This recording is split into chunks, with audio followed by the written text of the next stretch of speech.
Hey guys, back again with another review for another horror, this time from Wes Craven. I almost picked up the wrong title then.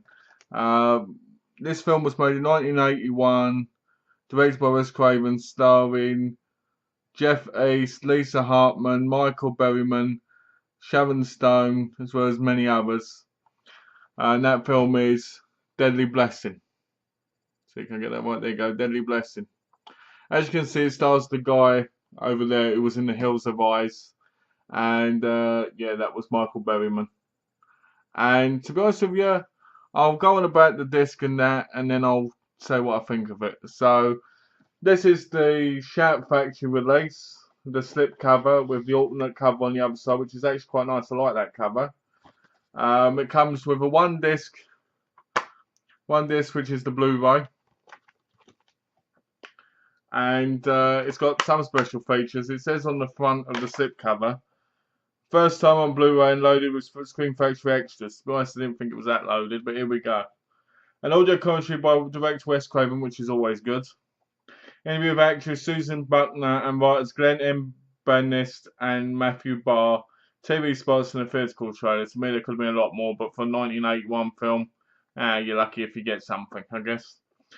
So this was made in 1981, and it was 100 minutes long. Basically, it starts off. Here's when we'll look at the case. Okay, so basically, it starts off with you seeing the. They're not called the Amish. They're called idiots or something. Idiots.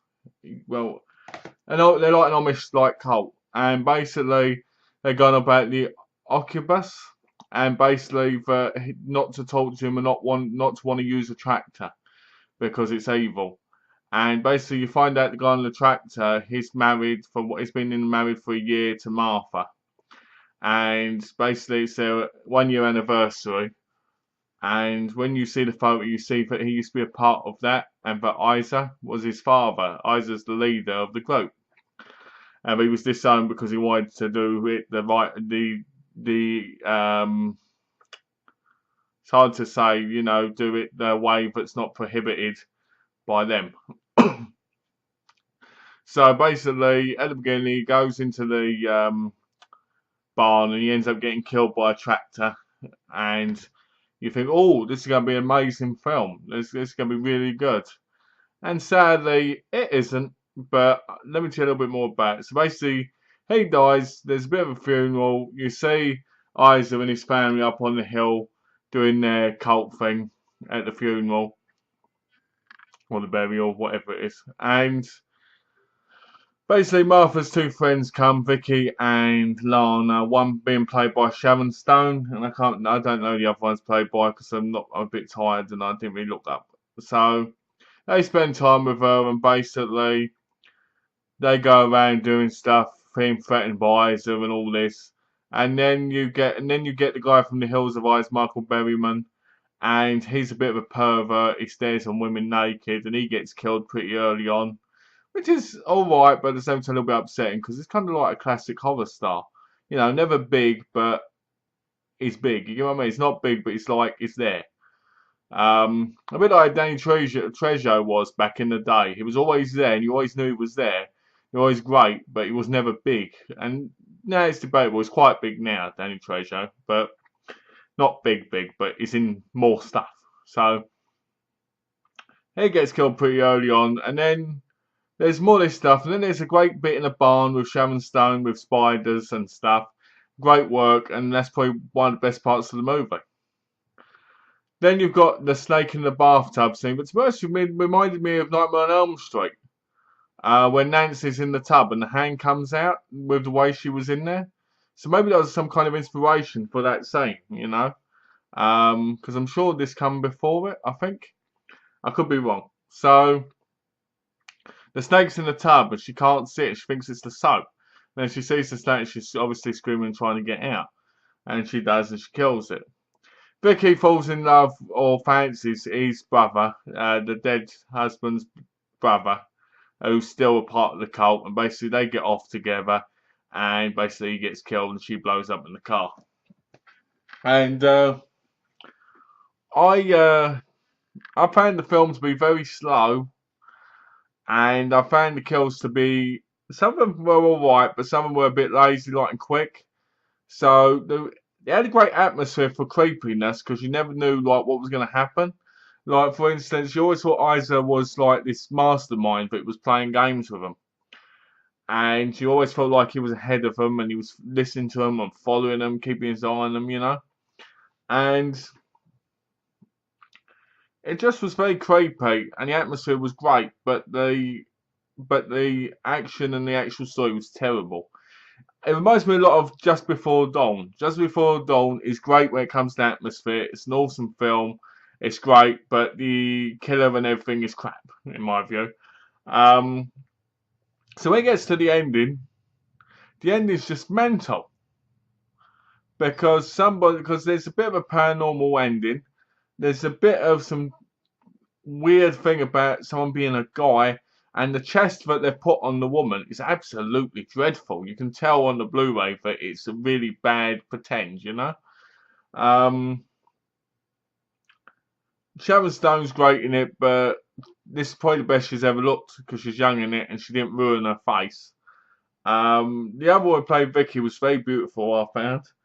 The one who played Martha played it perfectly, even though I didn't really like her that much.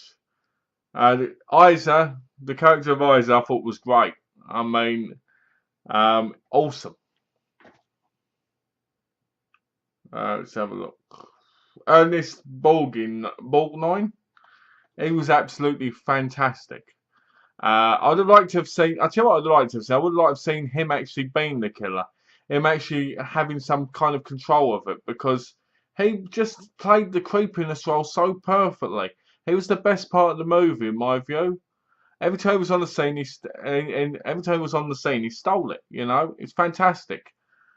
But the film just lacked, and it just got stupid, and it didn't know where it was going. It was going back and forth, and the characters didn't seem to know what they were doing. Sometimes, like their views were changing. Like one minute, the brother of Martha's dead husband, who was, I can't remember his name. I think it was Jimmy or something, or Alan. I don't know, but he's trying to get off with Vicky. Then he's telling the other girl who's a part of the cult but he's in love with her and he wants her. She runs off crying, and then he's getting off with Vicky again. And you're like, okay, you know, and they're supposed to be following this certain rule, which to me seemed a bit eh. So, you know, I found it quite weak. I found it quite disappointing. There was a lot of things I did like about it, like I said before, the barn scene, the snake scene, the eeriness of Isa. It just seemed like someone was in complete control. And what else was there? What else did I like? The ending I liked at first, even because it was really silly and creepy. But then when the very ending bit happened, I was just like, ugh, you know. I'm not going to spoil it because I don't want to spoil the ending, because it's one of those endings that you'll see and you go, oh, this is pathetic, or you'll go, oh, this is an awesome movie. I mean, if you like it really slow and you like the odd little kills and you just care about the kind of Amish kind of, you know, horror film. It's not supposed to be the Amish, but you get what I'm saying. It's kind of like that. The Oddites, I think they're called, which apparently existed. Then, you know, it's for you. It's for you. I mean, if I'm honest with you, I'm trying to get without the light. If I'm honest with you, it's okay, and it's better than your average horror movie. But I wouldn't watch it again for a very long time because it just lacked a lot, you know. I mean, it had great character development of Isa. You felt like you were watching the characters having day-to-day lives, but there was so much missing, and it was a missed opportunity. They should have used Isa more. Isa should have been more in it, and if he wasn't a bad guy, he should have been the person to save her in the end. I think that would have been the best thing, because he was that type of guy that you can imagine he would have just shot somebody on his land or something, and he wouldn't have flinched about it because he knew what was right in his mind and what he believed in. And I think they kind of missed out on his character a lot because it was an excellent character. Um, the Martha character, to be honest with you, couldn't care less about. I enjoyed the story of her, but I didn't like her as much as Isa. It's going to sound really weird, but it says on the back here, it's a terrifying film, delivers unpredictable plot twists. It does, and they get worse. But yeah, if you enjoy a slow moving kind of horror film and you want to see some good actors used and you want to kind of complete your Wes Craven collection, this is a movie for you. I don't recommend buying it at the full retail price. $15 is probably the best price for it. I'm sure there's people that disagree with me, and if you do, please leave a comment below and let me know why. The Blu-ray's worth getting because it's a nice picture. I did like the picture on it, and it's one of Sharon Stone's first films. So yeah, give it a chance if you fancy it. I probably won't watch it again for a while, but I will watch it again. I will revisit it again. I keep seeing Pumpkinhead on everything I watch lately, or something to do with Pumpkinhead. I need to pick up that movie and watch it. That and Motel Hell. But anyway, give it a chance if you fancy it. I did, and I didn't like it as much as could have been. There was so much that could have been improved on it, but you know, you might enjoy it more because everybody's different. So I hope you enjoyed it. I hope you enjoyed this review, not this. I hope you enjoyed the review, and take care, and have a lovely evening, guys. Bye bye.